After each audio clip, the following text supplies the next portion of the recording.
In 1910, when Ian L. Idriess rose to the challenge of his mates in Lightning Ridge to submit an article to the Bulletin magazine, neither he nor they knew his playful paragraphs about life on the opal fields would spark off a career as one of Australia's best-selling authors. Indeed, today's writers would salivate at the sales figures achieved by this rugged adventurer. Over 3 million copies of his 50-odd titles were sold in his lifetime, and many of his books are still in print now. But Idriss's fame is elusive. You're either a great fan or you've never heard of him. When Radio Eye producer Gretchen Miller first found an old and musty book of his in the ABC library 6 years ago, so began a long-standing fascination and a journey to discover the man behind the pen. And a big part of that journey was meeting writer Beverly Eli, whose friendship with Idriss's now-deceased daughter Wendy resulted in his biography. Another find were the interviews done by oral historian Hazel de Berg and ABC broadcaster Tim Bowden in the 1970s, when Idriss was in his 80s. And you'll hear some fragments from those interviews today. So join Gretchen Miller and Beverly Eli on an exploration of the landscapes of Ian Idriss's life. For long I've wanted to write whatever comes into my head. And here it is.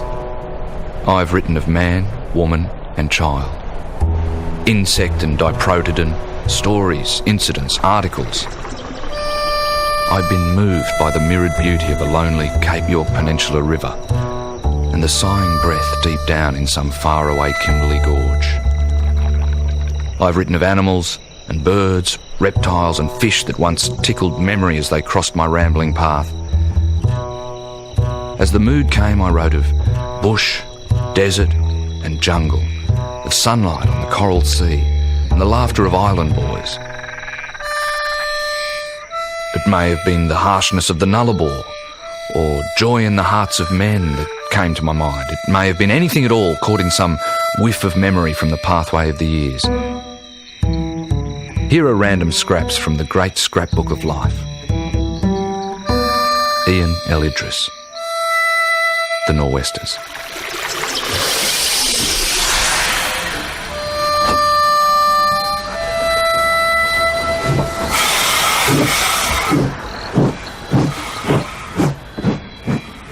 I was born in my grandmother's house, and it was a very, very big house, and she was the matriarch of the family, and when my mother and father married, she wouldn't allow them to get their own home.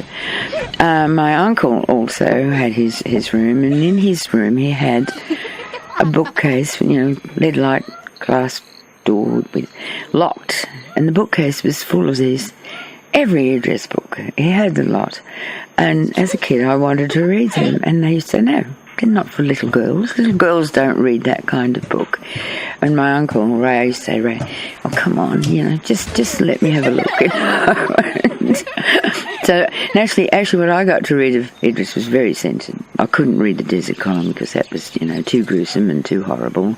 Back of Cairns, I think they accepted that as being reasonable, or he did. So we had this little clandestine meeting occasionally where he'd let me read a few pages, or he'd go through the book saying, no, you can't read that bit, you can read that bit. And so there it sat. Forever, I wanted to read Idriess. Can you describe what he looked like? Well, in his 40s, he was pretty suave and smooth to look at. In his publicity photos, you could have said he was like a 40-year-old Bing Crosby. And basically, the women adored him. He must have been knocking them off with a stick. That was the other thing that was always missing in his books, or in his boxes. Not too much in the way of letters from women, except there were a set of blue envelopes tied with a blue ribbon. And I remember her saying, you have been through the fire so many times, my love. And I thought, they obviously meant a lot to him because he did keep them tied with a ribbon. Funny one. Is the literary line still working? Or is he a nice, tawny, tame beast with social circus tricks? I wrote to you and told you of all things, but left the letter on my desk and himself read it, tore it up. He pointed out that a perfect lady does not mention her foundation garments giving her prickly heat and causing her to terminate the letter abruptly. I agree, of course. So I won't end this letter as I did the last. But it was hell trying to write in a compressing, slendering thingamy. Unmentionable. Your references to me as lady made me smile. God meant to cut me out so, but the devil ran off with the pattern. Regards, Ali Innes, New Guinea.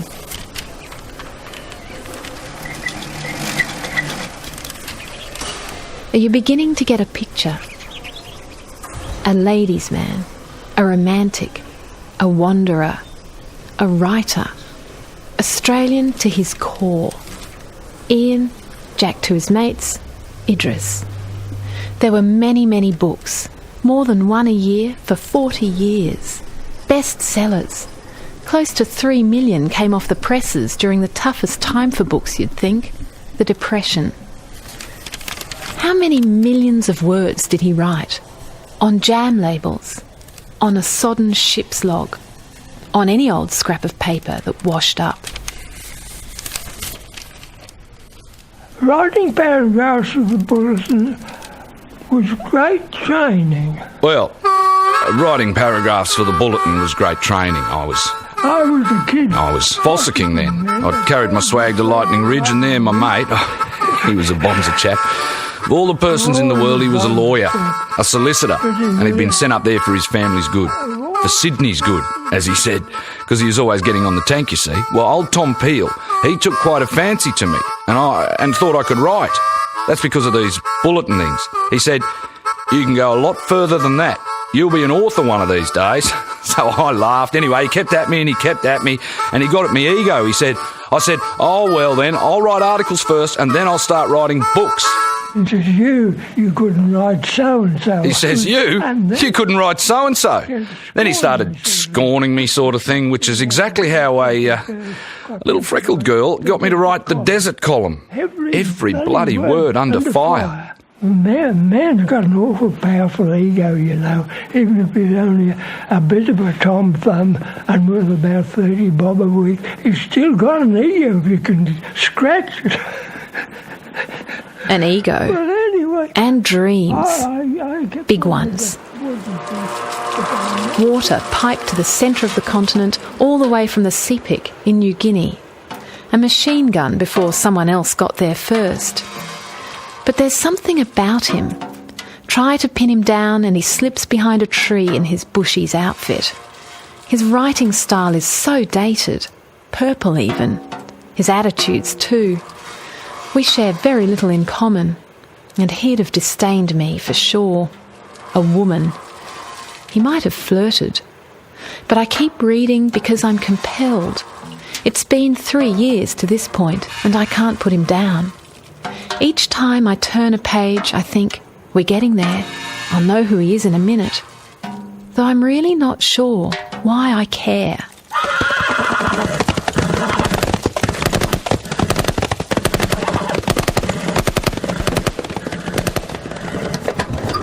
Why don't we start with the box, eh?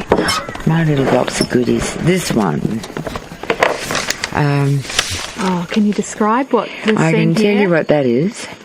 That is the very first diary that he made notes on when he went to Gallipoli. It's the leather, I'd say. It's very old, very battered. Carried that right through First World War. Gosh, how wonderful to see this. This old little leather-bound diary with an old, very old piece of ribbon. It was the very first thing that Wendy gave me of her father's before she gave me all the other papers. And I more or less regard it as a talisman. I can't part with it. From that point on, it was a very big journey. But if you look in the back, which is very faded, somewhere here, there's a list of things that he bought before he left Cooktown in terms of shovels, tea, sugar, and the prices. Look how much writing. I mean, he really used all the space, didn't he? Yes. And every line, right from the top of the page right down to the bottom. What are all those letters, I wonder? I mean, I could be guessing here, but when they're in the desert, there were codes used between one another. This was after they left Gallipoli. What does it say there? One of the Turkish, can you read it? One of the Turkish shells struck... No, I can't. A destroyer. Is that what it was? Loaded with men. It killed 2 and wounded 10. The troops are landing on the beach now, under shrapnel. They do not look as if they are enjoying themselves. Wow, I mean, so he's writing this as it's going on. Yeah, at the very, very beginning.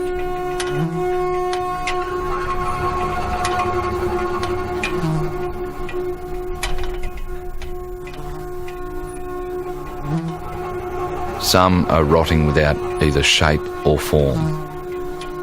The boots last the longest. Within a few yards of my periscope lay a tale telling how furiously both sides died.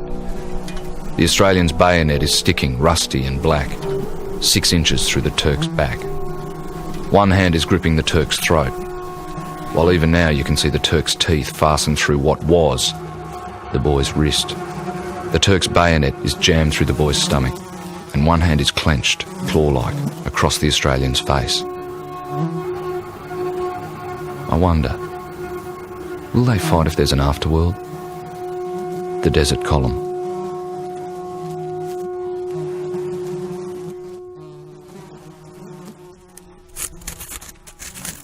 Check out what I found on eBay today. It's one of the first books by Ian L. Idriess. Cyaniding for Gold, the rare 1939 limited edition. It was a small print run. Prospectors used this book like a Bible. Most are pretty much wrecked. This one's in mint condition. No loose pages, a little foxing, and the edges of the pages are slightly browned with age. The dust cover's uncharacteristically plain for an Idriess title. The bids start at $500. In 10 days, they jump by a few dollars, then $50, then someone gets fed up and ups the ante by $600. It sells at $3,500. Everybody sort of regarded him as Happy Jack, and yet I knew the other side from Wendy. He was not a Happy Jack. I had his regular nightstand at the King's Pub up at King Street, and they were all there at closing time, and all the old boys would get together. So on the surface, he was Happy Jack. But from what Wendy had said, I knew there's another man in here who is hiding behind Happy Jack. I didn't realise that all Dad's papers were 23 butter boxes of papers, plus a couple of cardboard cartons and assorted envelopes. And when she gave them to me, I said, well, what am I going to do with these? She said, you'll catalogue them first. And I said, well, that in itself, it took me 2 years. Yeah. Once you start reading, you get hooked. You can't just say, oh, well, I'll put that aside. You can't put your finger on it. I mean, he is truly the enigma inside the enigma.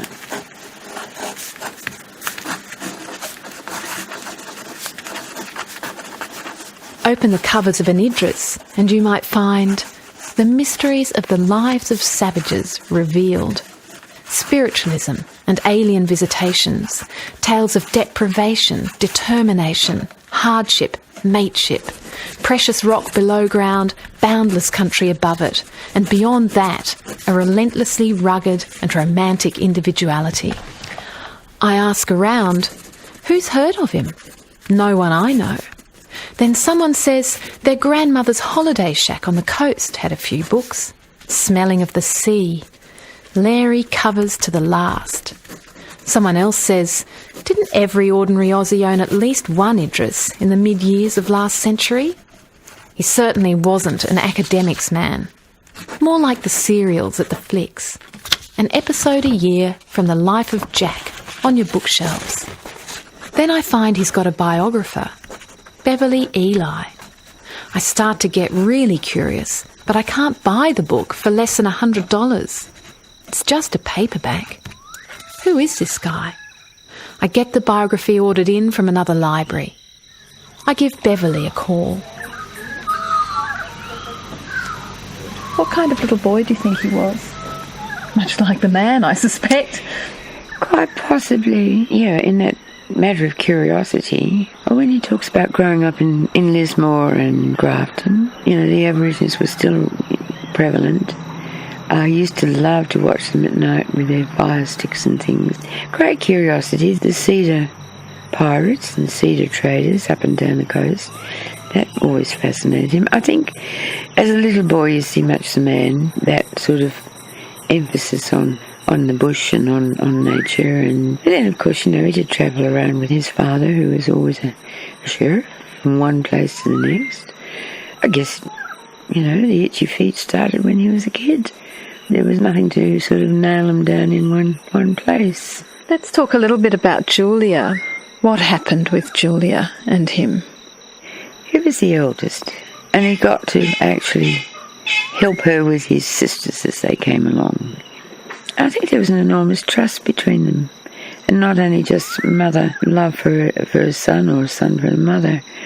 I think they were companions in that sense. Father was always out doing his policing work, and so he was very much the man of the family. And then he got the typhoid. She nursed him initially, and then they took him off to the hospital, stretchers running through the street on bicycle wheels.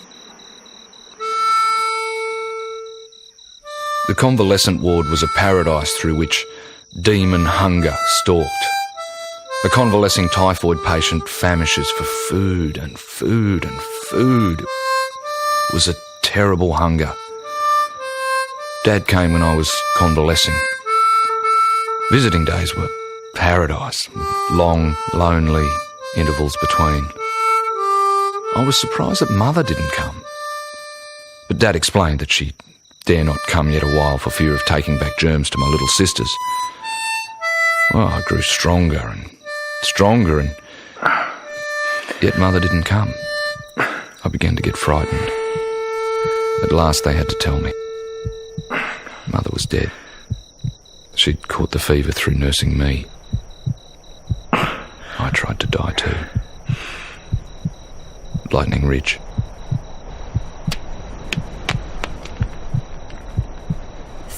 January 1908, Sulphide Street. Juliet Windia Idriess. Domestic duties. Female, 38 years. Perforation of the bowels, peritonitis, typhoid fever. Cause of death, hemorrhage. Failure of the heart. Father, John Windia Edmonds, Commissioner of Crown Lands. Husband, W. Owen Idriess. Married 21 years. Buried, Anglican Cemetery, Broken Hill. Children, Ian, 18, Ildice, 14, Esme, 7, Katie, 4. All living. At the heart of this story is absence. Cold, shiny stones in the heart. Not pumping blood. Blood instead where it should not be. Lungs, mouth, handkerchief. In the heart, just absence.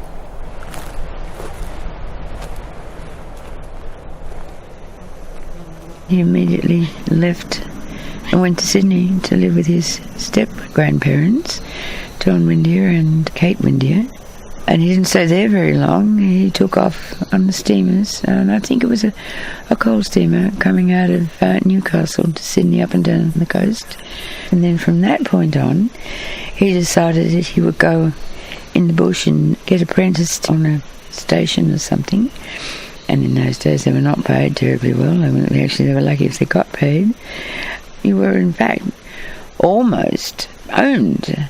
And to get away, it was a case of just walking out, basically, and they would get the police after him. So he had that happen once, I think, came back home to Kate, and then immediately went away again, back out into the land.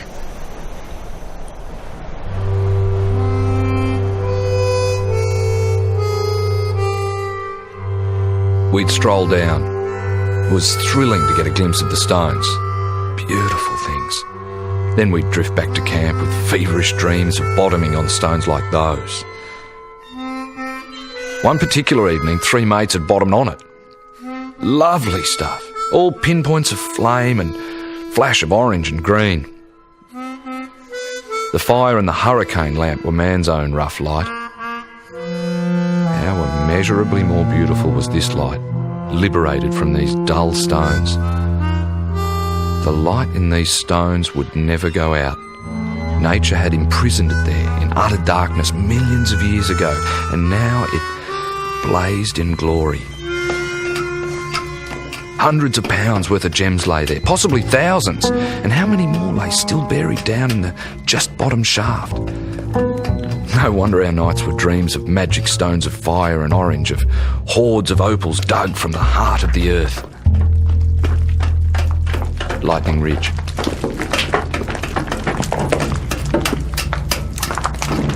I first discovered Jack when looking up Lightning Ridge in my local library. There wasn't much there except for this really twee book full of florid prose. I wouldn't have borrowed it if there'd been anything else. Then I started reading. Then I got hooked into a town overflowing with crazy characters. The story of Kaiser, opal-obsessed, who cured his own alcohol-induced paralysis by dragging himself out into the Narran Lakes and letting the mozzies at him night after night. I wrote Kaiser into a fictional character and then years later went looking for similar inspiration. Then it occurred to me, Idriess was just as daring-do as his characters. Why not take a closer look?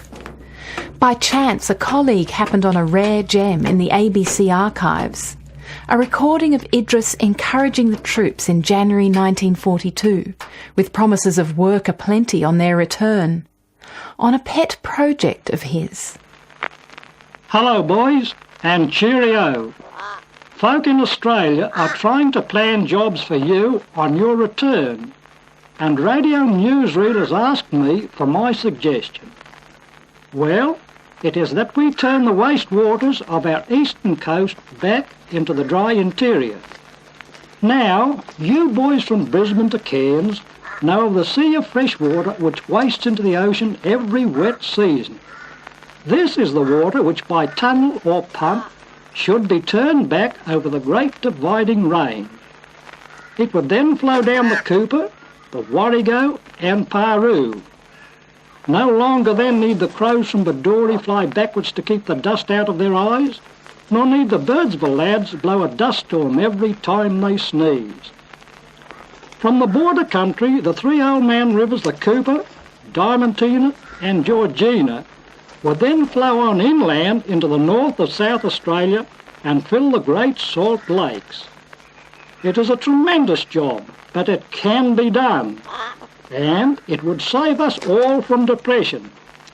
Not only would it reclaim vast areas of country for stock raising and agriculture, but it would mean the start of one of the greatest hydroelectric schemes in the world. Old towns would grow into cities, new towns would spring up, cheap power would start many a new industry. It would mean security for you on your return home. It would mean work and prosperity for us all. So long, lads, and the best of luck. I started leafing through his books, but it didn't take long to start feeling a suspicion about him. Something's missing. They're so personal. You read them and you think you're yarning up at the pub. Except Idriess, though more than keen on the pub, by all accounts didn't yarn, kept to himself pretty much. Took it all in, then wrote about it in his diaries. Anyway, there you are with Idriess up at the local exclaiming, "Really? Is that so? What a life, eh? How'd he do it?" And then you say, "Hang on a minute, mate. Where's the women? Where are the women in your books?" And he looks at you and he stops talking right there. His face freezes over. And then everything goes to black and you're left holding the book in your hand, and it's suddenly become rather heavy. He's gone back to the bush.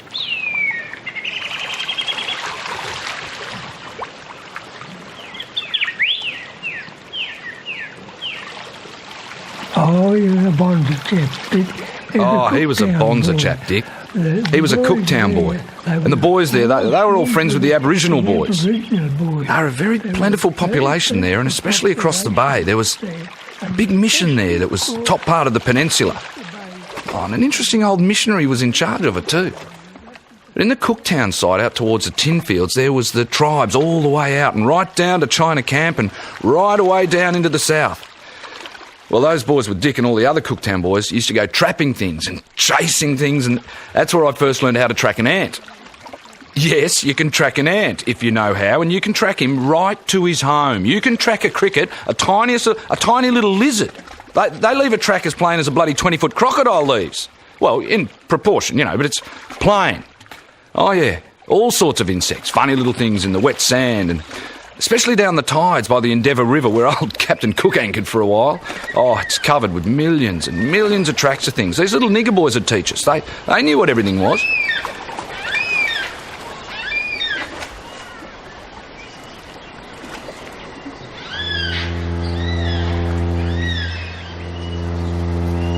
Old Wamba, walking beside his team, clothed in his right mind, happy.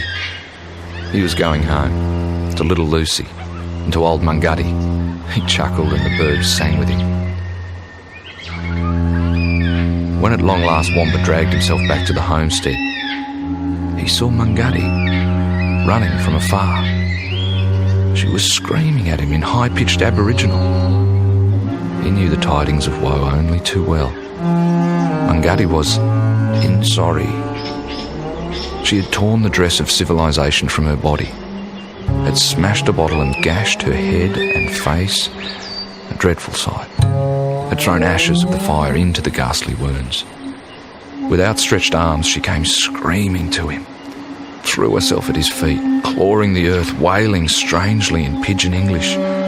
Oh, Wamba, man belong a me. They take my little fella Lucy belong a us too, Wamba. They take Lucy away. Wamba bent down with a low, animal-like growl, his gnarled hands trembling as he stroked her head, trying to comfort her. He had never known a crime bring such a penalty as this. He pleaded that if he must lose Lucy, then could she be placed in Beagle Bay Mission between Broome and Derby? Then he could bring Mungutty into Derby each wet season from where she could visit Lucy.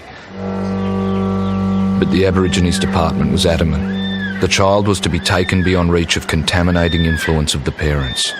Something definite had to be done about this vexed question of half-caste children. One wet season. I'll admit I'm moved to tears by this.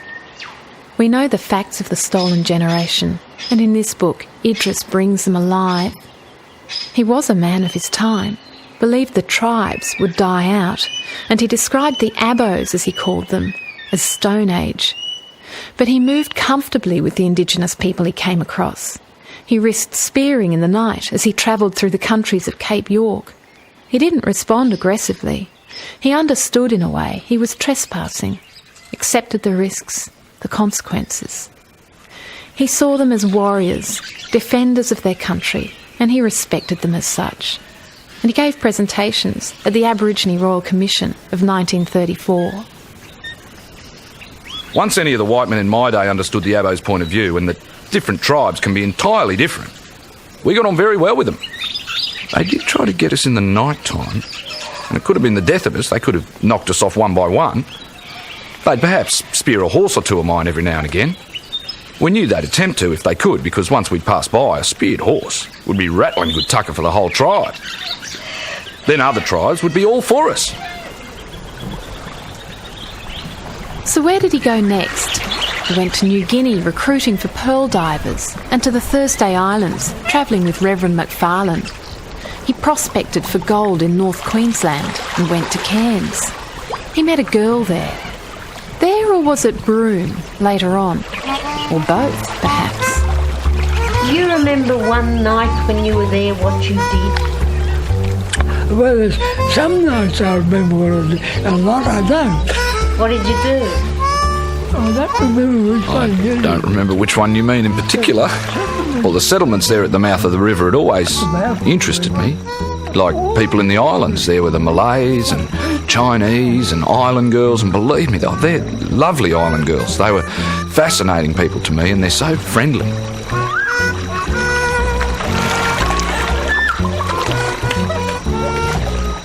There was a lovely little Malay girl, and for some strange, unexplainable reason, she thought me not too bad either.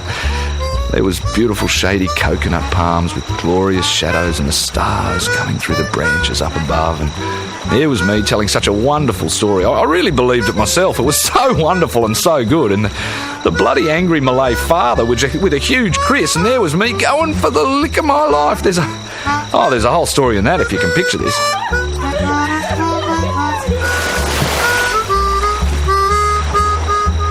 He is supposed to have gone bush from that point because he couldn't stay. But in terms of personal encounters and involvement with women, it's all very well hidden. You know, you tend to think, oh yeah, well there's more here than meets the eye. You know. This was the most idyllic time of your life, was it? Right. Oh, it was. And those coloured people of all shades of colours, from a golden pink to a golden russet sort of colour. And, by cripes, they look good, you know. Under those surroundings, anyway. Things got a little less idyllic after that. The Depression hit. Men were leaving town in droves, but Idriess, out in the bush, came to Sydney. All the time writing. I'd reached the point where in 1931, when the Depression started, when he'd left the bush to come to work and write in Sydney. And he would have been 31, so he would have been about 40 odd, 41, yes, yeah. That's right, 42 I think it was. To me it was an enormous puzzle. Like every other guy, in the city, because there's no work, he's going bush. And Jack Idriess, who's lived in the bush all his life, who was able to survive very well, suddenly decides he's going to come live in the city. He was never entirely predictable, but nonetheless. Now, I wrote that chapter, and for no earthly reason, because I'd never had any trouble before or after, computer just blew it away. And I'd reached the third time, and I can remember saying out loud, "Okay, Jack, so I'm wrong. All right then, now let's get it right. Let's go to the right place. Now, what actually happened?" And so back to the research. And then the penny dropped. He had written an article about 6 months before about someone dying of cancer because they hadn't sought medical attention. And then I thought, oh, where was he living? It was right behind St Vincent's Hospital. So well, that's funny. Why would he go and live there? This is a very long shot. I'll ring St Vincent's and see if I can get onto the archives and see if somebody has any records anywhere. And I forget her name, Sister somebody. And I said, oh, come on, Sister, look, this is really important, please. Oh, well, I'll see what I can do when I can find the time. I'm very busy. And I said, I can understand that, but still. 8 or 9 days later, I had a telephone call. Well, I found your man. And he was listed, and he was being treated for what I think must have been a melanoma.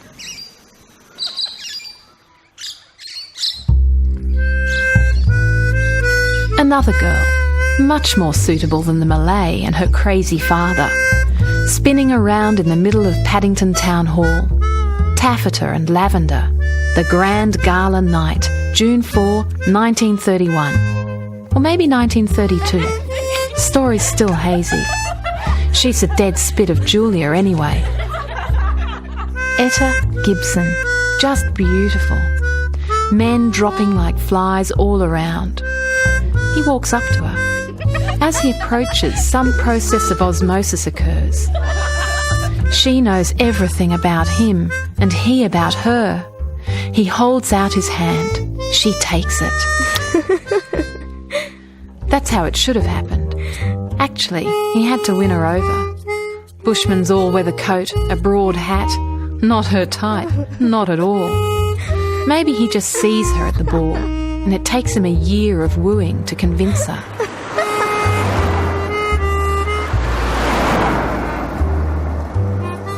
A bright morning. The super and Bill arrive with the car. The family pour out of the house at the brazen toot toot, Our Bill repacks this and repacks that, answering the barrage of questions from my wife and offspring. I'm supposed to be useless anyway. The family offer cheerful suggestions, all chattering at once. We climbed aboard to farewells from Etta and Judy and the neighbours, and a yell from Wendy, "Hey Dad, be sure to bring me something funny from the Nullarbor." Across the Nullarbor. It wasn't ever like that though, was it? All white picket fence, happy families. Though true that Jack was always on the move, away 6 months of the year, researching for the next book, the one after. Even a new love couldn't keep him at home. Maybe it was discovering Etta had secrets. Somehow she'd hidden from Jack a marriage, a toddler and a young baby, if not a pregnancy, for 2 years, until she finally fell pregnant to Jack. So when his daughter Wendy is born, Jack's in Broome. He's on the way though, writing for his life. Books walking out the door. At those times, he would lay on his back, propped up by a couple of pillows, stroking his head with his left hand and running the fingers gently from the back of his head down the centre and lifting them off as they reached the top of his forehead. Over and over and over, hour after hour, completely oblivious to all else around him, as if he was stimulating his mind to take him back in time to the country and the people he knew he had to write about. Wendy Idriess. There is an assessment that he sold something like, and this is a huge number, 3 million books. The majority of those were sold during the Depression. And the theory for that was he actually offered them escapism, took them back to their roots, and helped to sort of ease the dreary business of living through the Depression in the city. And instead of going to concerts and things, they would buy an Idriess book. 3 million books is an enormous number of books during the Depression. Really, the brain boggles.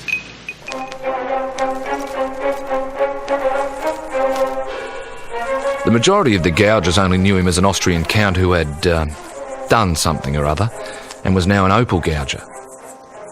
But at night, when foreign mail came for him, he confided deeply in old John, and one restless night told all. The story was of the tragic lives of the Emperor Francis Joseph of Austria and the Empress Elizabeth. The Crown Prince Rudolph had played truant from the Emperor and was giving a wild party to his host of brilliant friends at his hunting lodge. It was a scene in fairyland, that ballroom and dining hall. A dream of loveliness was the young Baroness Marie Vetsera. She was sitting by the side of the prince. He toasted her again and again, but the toast was bittersweet.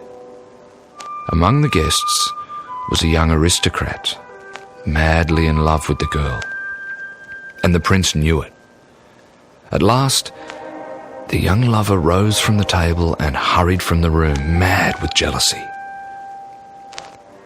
Next morning, the prince's valet, Lucek, went to call the prince. My own brother, Count Hoist, happened to come along.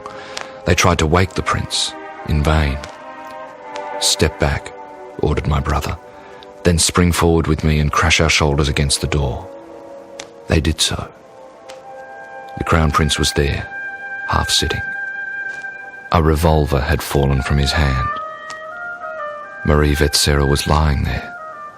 She clutched a flower in her hand.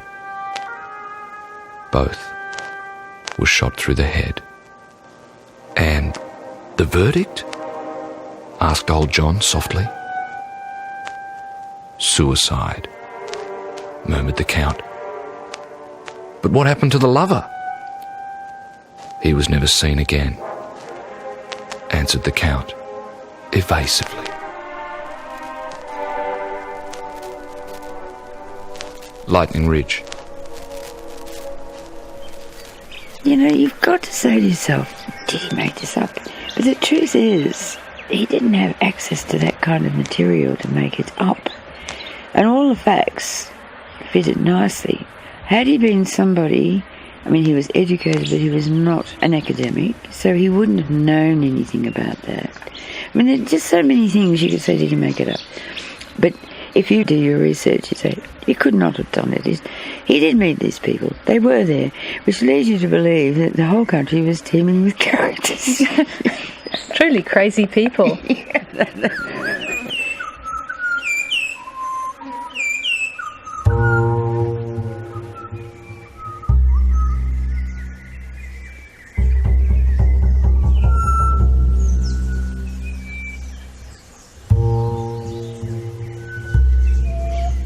Why did these old chaps live out in the bush by themselves like that?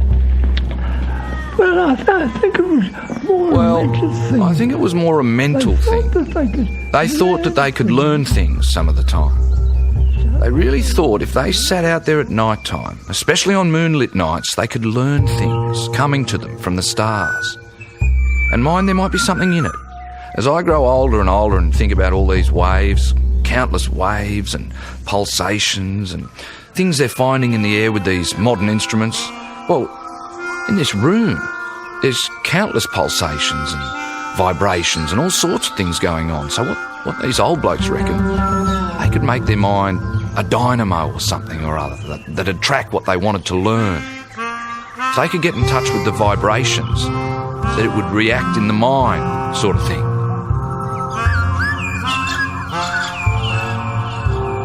I used to love those walks in the bush, the things I'd hear, the things I'd see.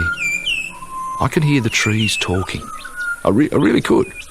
I'd put my head up against and listen, and I could hear a woodpecker building his nest in another tree with his beak, exactly like strong hammer blows. I could hear trees talking. I could hear them moving. That was when they were drawing up the sap from the depths of the ground. They'd draw up their sap. I could hear it going up. Of course I could.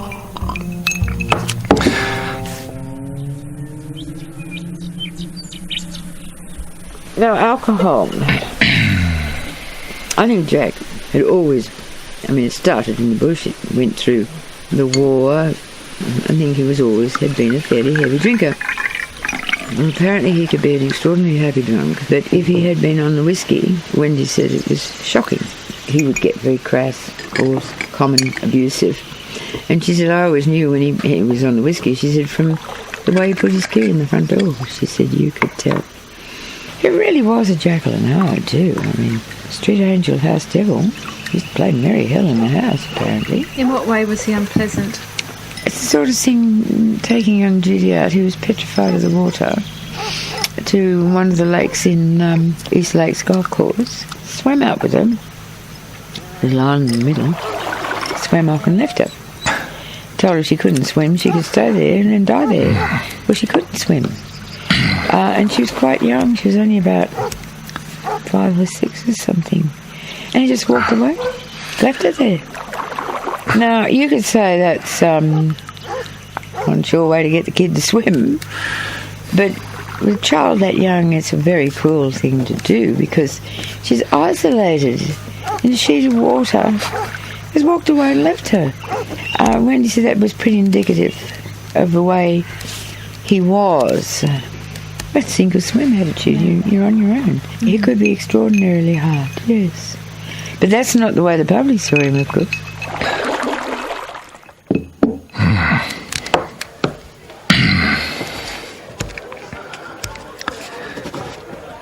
Old Dr. Poet is very pleased, and I will very soon have finished with him altogether, thank goodness. I took him a bottle of whiskey, and he patted my behind and said, some man is missing out on a very good woman. Well, after that, anything could have happened. But I just left. No one is sleeping in your bed. Yet. Your Etta. The house would be full of American soldiers, not necessarily of rank. Now he would be in there, in his room, writing, while Etta was outside and partying on. It's amazing, really, that Jack didn't actually get quite bitter and twisted about it all. But probably part of that live and let live thing. She didn't know what he did while he was away, I suppose. So then he would be away 6 months at a time. Now, just where she met Frank, I don't know, but Jack would be home and she would cook 3 meals, one for her, one for Jack.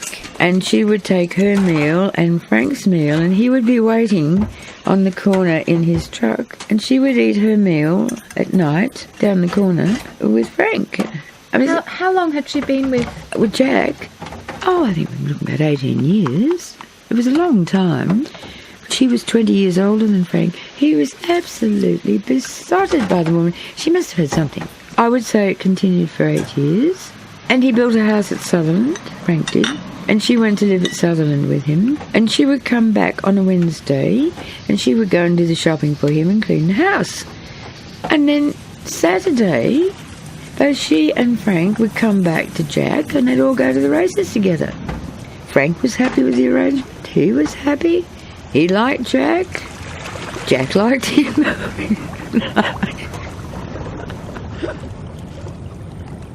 This may be my last book, though I'll keep going while I have a kick left in me. And I have written it above all for the younger generation of Australians. There are unlimited possibilities and untold rewards and satisfactions for those who devote their brains and skills to Australia's development. Our young people must become continent-minded fast, for there is plenty of high adventure awaiting them. Adventure as fascinating as that being found by the wonder men who set the astronauts on voyages of discovery into space. For we are opening up the last continent, and our vision shows breathless possibilities. Challenge of the North. Well, Julia's death, of course, took beauty out of his life, because he always went on about how he used to love to watch her when she was dressing to go to a ball, and he loved the perfume, although it was only lavender, and her hair was always so shiny. And then suddenly, that's gone. There's nothing. And not only that, he's replaced with a feeling of guilt, because he knew he shouldn't have drunk the water from the creek without it being boiled. And he got the typhoid. She nursed him, and then she later dies of the typhoid because of that. All that beauty is gone, replaced by guilt. And I think he was not going to ever get that deeply in where he could lose like that again and go through that suffering again.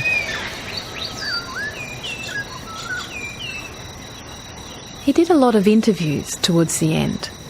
He was on TV with Bill Peach. He spoke at length for the Canberra Archives in '74 to Hazel de Berg and to young journalist Tim Bowden in 1975.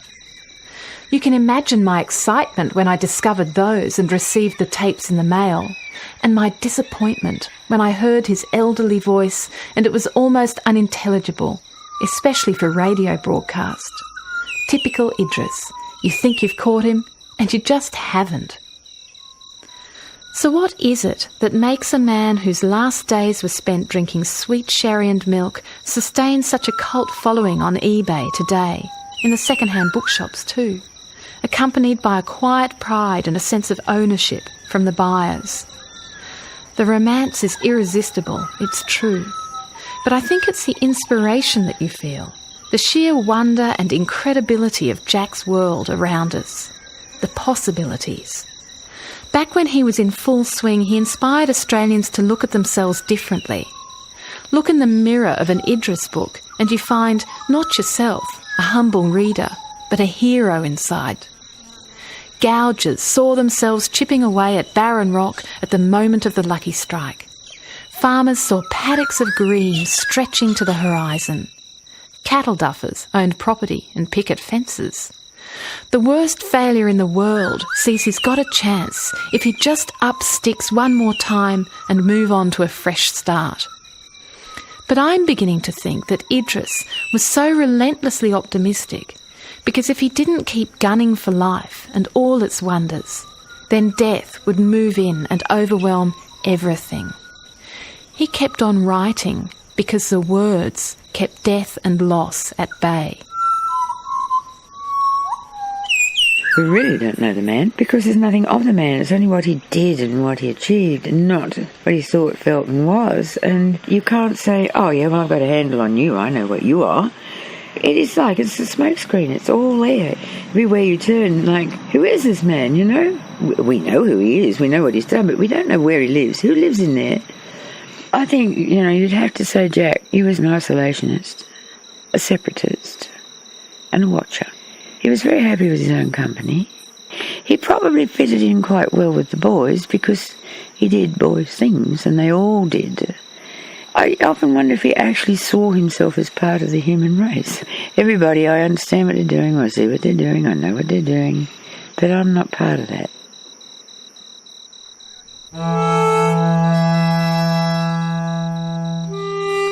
Well, if I could find the inclination, I could easily write another 50 books. If I could find the inclination, I could easily write another 50 books out of those notebooks that I've got over there. Easy. And upstairs I've got boxes and boxes the daughter got and put away. Boxes the daughter has gone and put away in some place where they're out of the road somewhere. Boxes and boxes of You see, I kept things like that. Kept things like Starting that. from a boy with a bulletin sort of thing, see, and I'd Boy, write things down so you didn't have to trust the memory. and I'd Think things write up. things down, though you didn't have to trust the memory or think things up. Perhaps I've got enough memories and things in those notebooks to write for 100 years, I really think.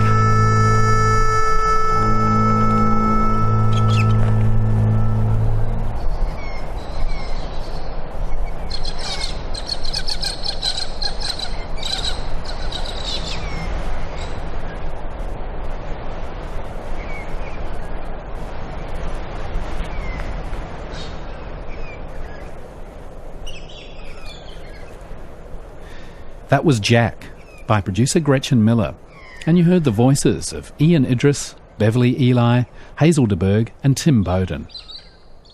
Readings by Rhys Muldoon and Sharona Coots. Original music was by Gretchen Miller and performed by Dave Ellis on double bass. Mitch Granger played the harmonica. The sound engineers were Russell Stapleton and John Jacobs.